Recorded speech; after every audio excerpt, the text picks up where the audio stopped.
이곳에서 세상에서 한 대뿐인 맞춤형 바이올린을 제작한다고 하는데요. 한창 바이올린 음색을 조율하는 이분, 20년 경력의 바이올린 제작자입니다.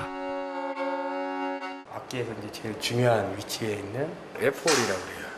이 안에 있는 소리가 계속 머물러 있을 때 최종적으로 밖으로 빠져나오게끔 열어두는 그 공간을 F-홀이라고 그래요. 아주 중요한 음색의 역할이 있어요. 그렇죠. 음색을 결정하는 데 또 하나의 중요한 요소. 이 결이 있죠. 이 결이 이게 넓어질수록 울림감 있게 좀 더 이렇게 남성스러운 느낌이 좀 나고요. 이게 이제 반대로 좁으면 굉장히 세밀하고 여성스럽고 이쁜 소리가 나요. 나뭇결도 바이올린의 음색에 큰 영향을 미치는데요. 때문에 바이올린 제작에 있어 나무의 선택부터가 중요합니다. 이곳에서 사용하는 나무는 30년 건조목. 오래 건조할수록 나무에 진액이 줄면서 탄성이 생겨 소리가 좋아지기 때문이라는데요. 건조 상태가 오래되면 오래될수록 바이올린을 만드는 데 있어서 최상의 조건이라고 보시면 될 것 같아요. 이게 앞판나무고요. 그다음에 이게 뒷판나무입니다. 앞판나무는 전나무를 사용을 하는데 나무가 약한 대신에 소리의 흡수력이 좋고 울림이 뛰어납니다. 뒷판은 이제 단풍나무를 사용하는데 나무가 단단한 장점이 있고요. 머리, 그다음에 옆판 이렇게 사용을 합니다. 나무의 강도가 높을수록 울림이 클 뿐 아니라 소리의 밸런스도 잘 맞기 때문인데요. 본체의 앞판과 뒷판, 옆판에 사용되는 나무의 종류가 다른 이유이기도 합니다. 먼저 뒷판 제작에 들어가는데요. 강도가 강한 나무라 절단을 할 때도 신중을 기합니다.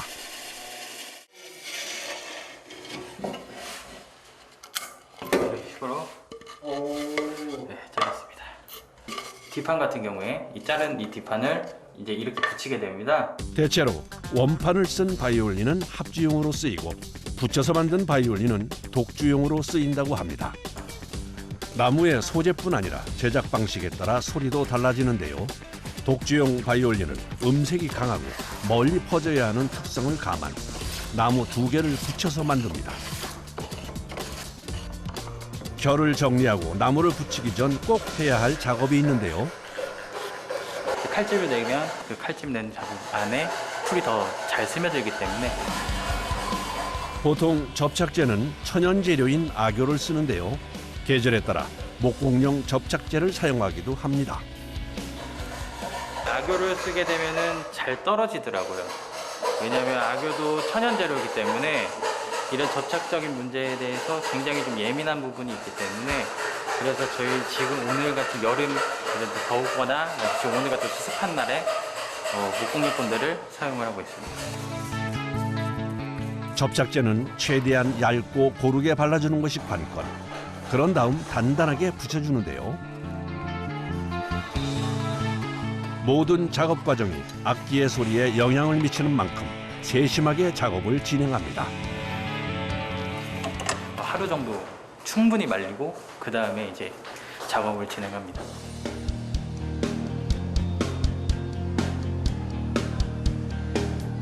뒷판을 기다리는 사이 한쪽에서는 옆판 제작을 시작하는데요. 바이올린 옆판은 나무의 두께부터가 좀 다릅니다. 예, 이게 판입니다. 되게 얇네요. 굉장히 얇게 되죠. 대략 한 1.2mm 정도밖에 안 됩니다. 밴딩 머신이라 그래서 옆판을 굽는 기계입니다. 이 모양을 이 커브에 맞게끔 이렇게 구워야 되거든요. 굉장히 한 280도 정도 굉장히 뜨겁거든요. 강한 불로 이렇게 구워서 이 모양을 만드는 겁니다. 곡선 제작을 위해 옆판은 나무를 얇게 재단하는데요. 대신 강도가 좋은 단풍나무를 사용합니다. 예. 바이올린 틀에 맞춰 제작할 부분의 수치를 재고 재단을 하는 작업자. 한치의 오차도 없어야 하는 과정. 신중을 기합니다. 물이 떨어지죠. 이제 나무를 구워주면 되는데요. 뜨거우니까 이거를 잘 굽게끔 대에서 잘 구워지게끔 하려고. 고열에서 굽다시피 하며 모양을 만드는 작업. 바이올린 옆면의 굴곡이 정확히 나오도록 조심스레 모양을 잡아줍니다.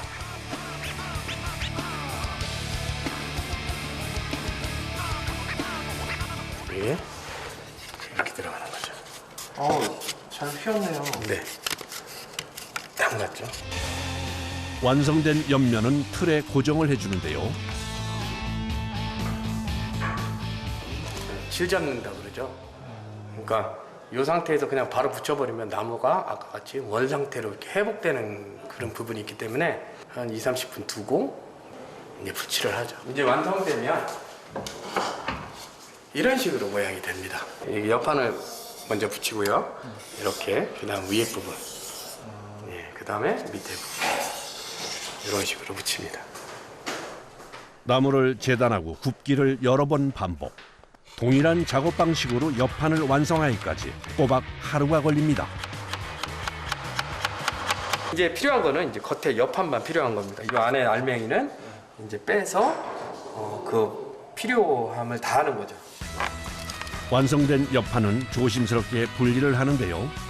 작은 흠이나 미세한 틀어짐에도 소리가 달라질 수 있는 상황.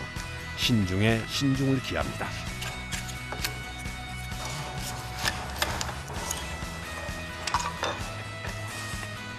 바이올린의 곡선이 완벽히 살아있는 옆면 완성입니다. 자, 옆판. 네. 디자인하세요. 네, 감사합니다. 옆판 제작이 끝나면 본격적인 뒷판 제작에 들어가는데요. 바이올린 뒷판에 디자인을 하고 있습니다. 옆판 틀을 따라 정확하게 밑그림을 그리는 것이 우선. 이때 테두리 부분은 추가로 표시를 해줍니다. 밑그림을 다 그렸으니 이제 재단할 일만 남았는데요. 뒷판 재단은 기계의 도움을 받습니다. 곡선 재단은 경력 18년차 작업자에게도 쉽지 않은 과정. 조심스레 조금씩 뒷판의 곡선 모양을 완성해 가는데요.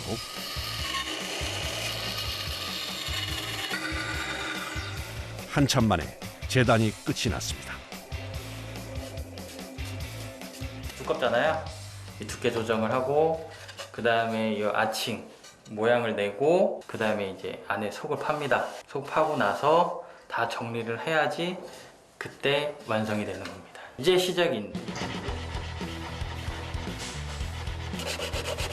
지금부터는 모두 작업자의 손으로 해야 하는 수작업입니다. 때문에 뒷판 하나 제작하는데 일주일 이상은 걸린다고 하네요. 이 디테일함이 또 굉장히 좀 좋아야 하거든요. 이거는 우리가 생각하는 몇 센치를 다루는 게 아니라 몇 미리를 다루느냐에 대해서 이 악기를 만들기 때문에 그만큼 저희 같은 경우에는 이제 좀 머리, 그 다음에 신경, 그 다음에 몸, 이 3박자가 모두 다 힘든 게 좀 약간 좀 있습니다. 울림을 담당하는 뒷판 제작의 포인트는 두께 조정.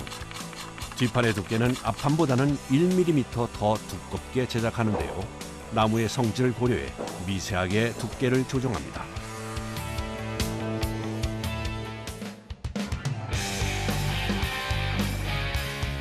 앞판 다 됐어? 네, 됐습니다. 예, 주세요.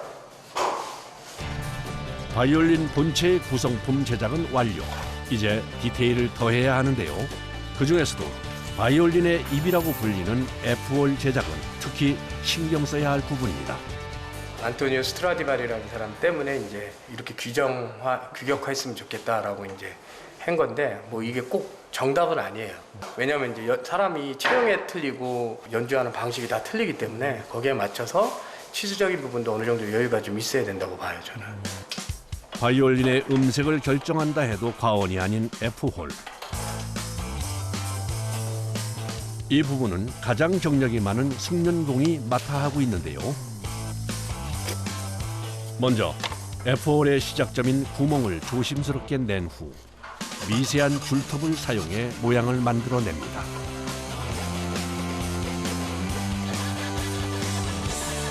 풍부하고 섬세한 소리를 내기를 바라며 안토니오 스트라디바리 방식의 F홀을 만드는데요. F홀 모양이 잡혔으면 조각도로 다시 한번 깎아내고 갈아주기를 수십 번 매끄럽게 모양을 만듭니다.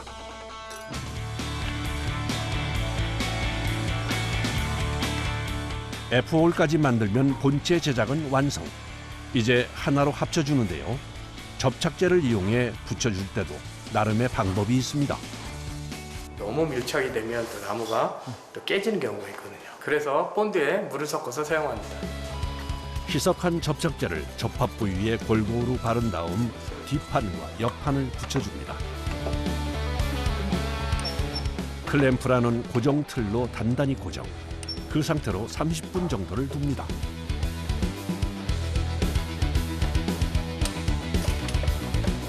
(30분) 뒤 클램프를 떼어내면 뒷판과 옆판의 결합 완료. 이제 앞판만 붙이면 되는데요. 홈 좀 하나 줄래? 이렇게. 이게 있어야지 이렇게 안 돼. 이건 또 어디에 사용하는 걸까요? 밑에 이제 여기 이제 아층으로 이렇게 되어 있기 때문에 이 아층이 여기 안에 이렇게 파요, 홈을. 그래서 최대한 흠집이 적게 나게끔.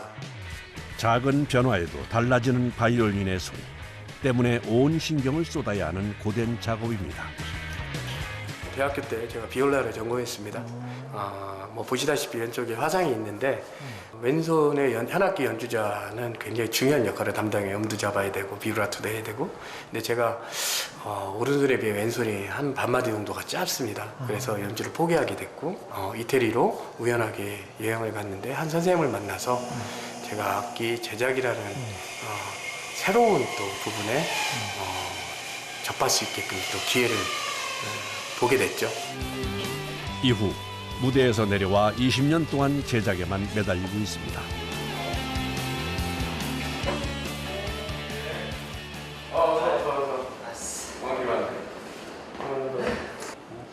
뭐가 문제 있는데? 그때 한번 전화로 말한 것처럼 거기 여름이라 그런지 지판이 살짝 내려간 느낌. 그래서 브릿지를 한번 손을 봐야 할지랑 소리 밸런스도 조금 바뀌어서 사운드 포스트도 좀 봐줬으면 해서. 한번 켜봐.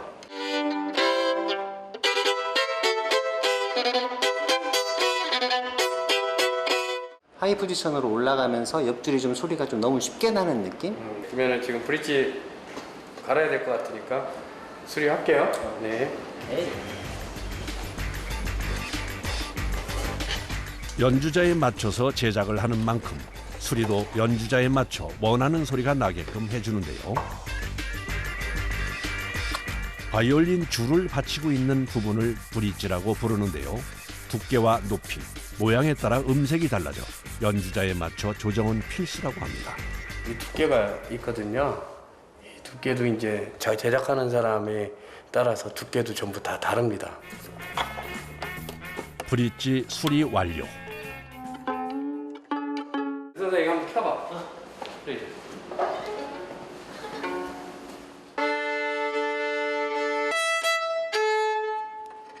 어느 정도 수리가 되면 연주자의 연주를 들으며 미세하게 손을 봐주는데요. 이 작은 칼집 하나가 소리를 다르게 맞는다고 하니 신기하네요.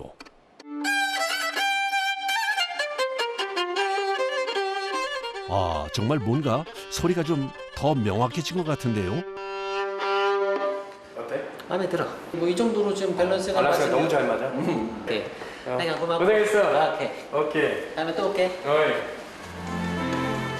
수백만 원에서 수백억 원대를 호가하는 바이올린. 이곳의 악기들은 얼마나 할지 궁금하네요. 제일 비싼 거는 저희가 이제 소장하고 있는 8억짜리 로렌조 스토리오니아라는 이태리 악기인데요. 1790년대 악기입니다. 바이올린 제작자로 유명한 로렌조 스토리오니가 만든 230년 전의 바이올린인데요. 바이올린은 어떤 제작자가 언제 만들었는지에 따라 가격도 천차만별. 오래될수록 고가인 경우가 많습니다. 2주가 넘는 시간이 걸려 바이올린의 몸통 완성. 이제 스크롤이라고 불리는 머리 부분 제작에 들어가는데요. 스크롤을 붙이기 위해서는 특히 접합 부분에 신경을 써야 합니다. 이 머리하고 그다음에 이 몸통이 줄을 연결이 되어 있잖아요. 근데 이 줄의 장력이 굉장히 세요. 그래서 일반적으로 그냥 붙이게 되면 떨어지게 됩니다. 그렇기 때문에 이걸 좀 파서 안쪽에다 꽉 집어 넣은 다음에 그래야지 이제 이 줄의 장력도 버티고. 스크롤 크기에 한치의 오차도 없이 들어맞아야 하는 작업. 치수가 다 있는데 여기에 높이가 일단은 21mm 정도 나와야 하고요. 130 정도가 나와야 되고요. 근데 이 치수가 이제 이태리 그 스트라디바리 치수이기 때문에 이거는 뭐 어딜 가든 거의 뭐 똑같다고 보시면 될 것 같습니다. 만약에 이 치수가 조금이라도 어긋나면 연주자한테 이제 연주하기가 굉장히 좀 불편할 수가 있죠. 때문에 악기 제작은 섬세함의 예술이라고도 불립니다. 이것도 이제 하루를 말리고 그 다음 이제 작업을 진행하게 되겠죠. 고가의 악기인 만큼 건조 과정도 특별한데요. 직접 제작한 건조실에 UV선을 이용해 악기를 말리고 있는데요. 내부 온도는 30도, 습도는 40% 정도를 유지한다고 합니다. 이 상태로 무려 1년간 건조를 합니다. 1년 정도 지나면 나무 색이 이제 이런 식으로 누렇게 이런 식으로 이제 변하게 됩니다. 1년이라는 긴 시간 동안 건조 후에야 나무의 수분과 탄성이 좋아져 다음 작업을 하기에도 적합해집니다. 건조된 바이올린은 보호를 위한 바니쉬 작업을 해주는데요. 재료의 배합 비율은 제작자만의 노하우라고 합니다. 한 30여 가지의 천연 레진을 녹여서 만든 천연 도료입니다. 배합은 이제 각 제작가들마다 비밀인데 노하우가 있으시겠죠. 레시피에 따라서 악기의 소리라든지 상품성이라든지 탄력성이 완전히 달라집니다. 특히 칠 부분의 제조 특허까지 가지고 있다는데요. 칠은 재료뿐 아니라 방식도 중요한데요. 나뭇결에 따라 칠해줘야 안정적인 소리를 낼 수 있다고 합니다. 하루에 한 번 20회 이상씩 칠을 해주는데 매일 얇게 덧칠하고 말려주기를 반복 20일 정도면 완성됩니다. 사용하는 재료에 따라 바이올린 표면의 재질과 색상은 천차만별. 색감의 표현 역시 제작자의 몫인데요.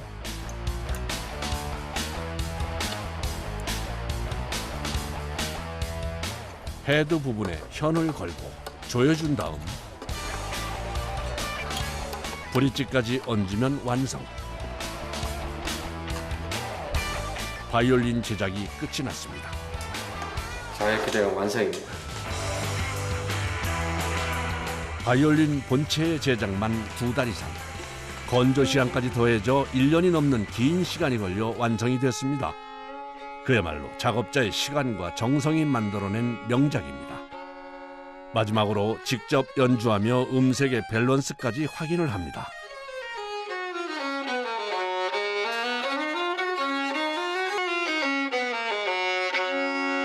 예, 전체적으로 잘 만족합니다. 잘 밸런스도 잘 맞고요. 뭉클하죠, 한편으로는. 왜냐하면 죽은 나무에 생명을 불어넣는 작업이거든요. 아득하게 보잘것없는 나무 토막에 우리가 깎고 다듬어서 또 연주자를 통해서, 관객을 통해서 서로 음악을 통한 소통을 할 수 있는 도구로 사용될 수 있는 게 굉장히 큰 보람이 있으면서 또 굉장히 감동이 있는